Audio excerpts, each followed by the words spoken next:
Okay. Is this how it works? No way. Welcome to my book review of Suns and Other Flammable Objects written by Porachista Porachista Kakpor. It is a 396 page coming of age story and novel. And for a quick little summary, it's pretty much about this Iranian. So it's pretty much about this Iranian family who moves to America, and they don't know how to exactly adapt to the new American culture, and they all have different ideas about how each of them should act, and it pretty much has a bunch of conflicts between them and a lot of miscommunication. Hey, me from the future. I also just wanted to add the important detail that they were not very wealthy and they actually had a pretty impoverished lifestyle living in an apartment complex. As far as plot goes, it likes to bounce between a lot of the different characters who are mainly Lala the mom, Darius the father, and Xerxes the son.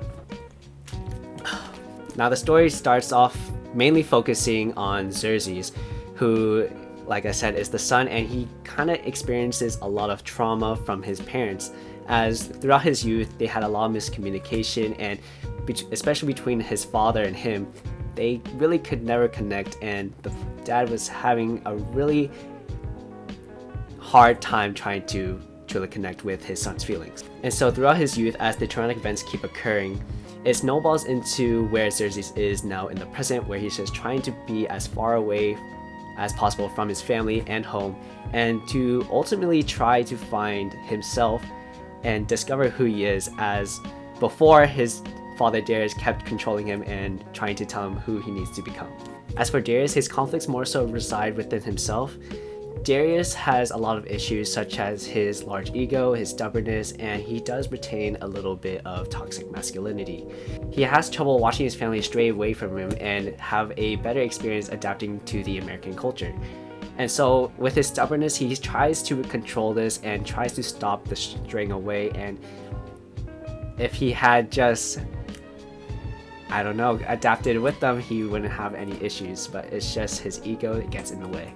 Even with the effort he put into stopping his family from straying away from him, it inevitably fails, and he enters a very delusional state, trying to imagine a figure that he wished was his daughter, and even contemplates whether he or not he should just go back to Iran.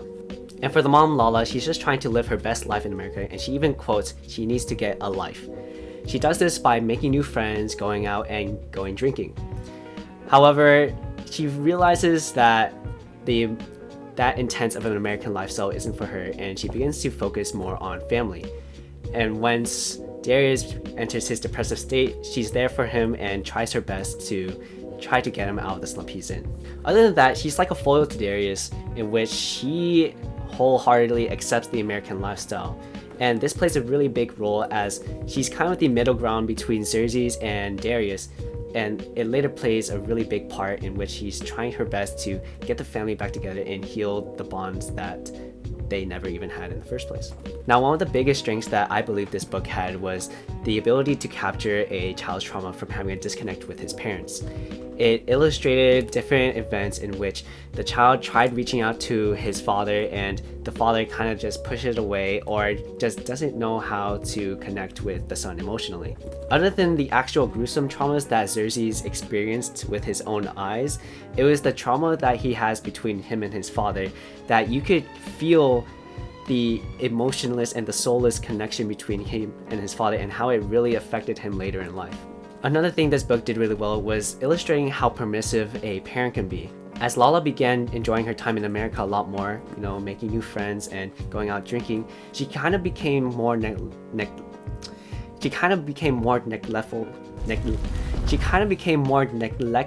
to her family and pushing them aside for her own benefit. Something I forgot to mention was Xerxes' relationship with another girl named Sam during his youth. Sam was very rebellious and was pretty much a troublemaker, and although that being in a relationship with her was not in his best interest, it really shows that if a parent is too controlling, then the child can be very desperate to find that little rebellion in himself or herself and to finally have control over his own life. Now, during this little portion in the book where it focused on Cersei's relationship with Sam, Kakpo was really able to capture the emotions almost perfectly, in which you could feel the adrenaline when Cersei is hanging out with Sam and is doing something he's not supposed to do. And whenever Cersei does get in trouble, you could feel the fear that is invoked in Cersei whenever he is in the presence of his parents. And that's something that this book really does well, is its versatility in invoking emotion in the reader. Okay, I'm back. Now, where did I put my book? Now, overall, I have a lot to say about this book. I will say the first portion, or the first half of this book is so good.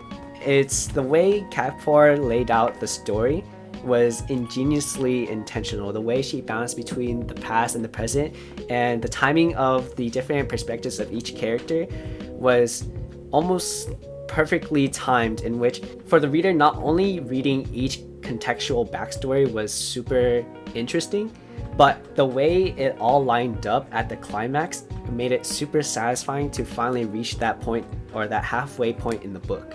Now, there is a however. Once you reach that halfway point in the book, you expect nothing but greatness after you reach that pinnacle climax, that amazing moment where everything finally collides and you now know the story, almost the full story of the Adam family. So after that halfway point, everything pretty much just goes downhill after that. And the resolution is super anticlimactic and uninteresting, and it leaves the reader so empty. And not only that, there are a bunch of subplots that didn't even get filled in. One huge example is one of the subplots was about Lala's lost brother, which couldn't have been more interesting of a subject in itself, where the story transported into the brother's perspective. And at first the reader doesn't know who this is until they finally connect some information and they realize who it is. And so from there on, you expect to see where this brother goes and see if Lala actually finds his brother. But it never happens, so it's like, what the heck? And the craziest part is like the brother was like literally the most interesting character in the book.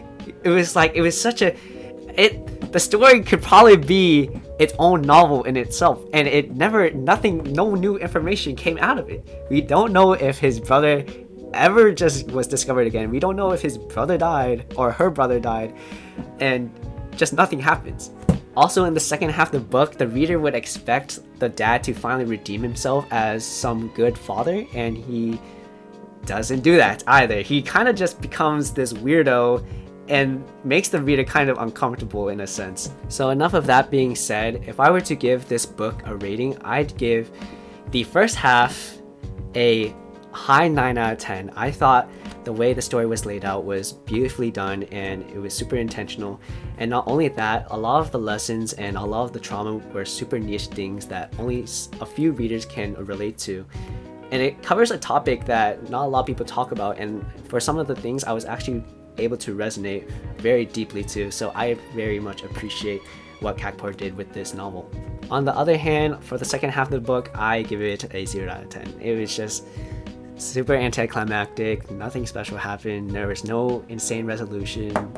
The dad, and I don't even know what to say. It's just, it was unsatisfying. It did not leave me feeling any type of way, and I wish this book did so much more. It had more potential.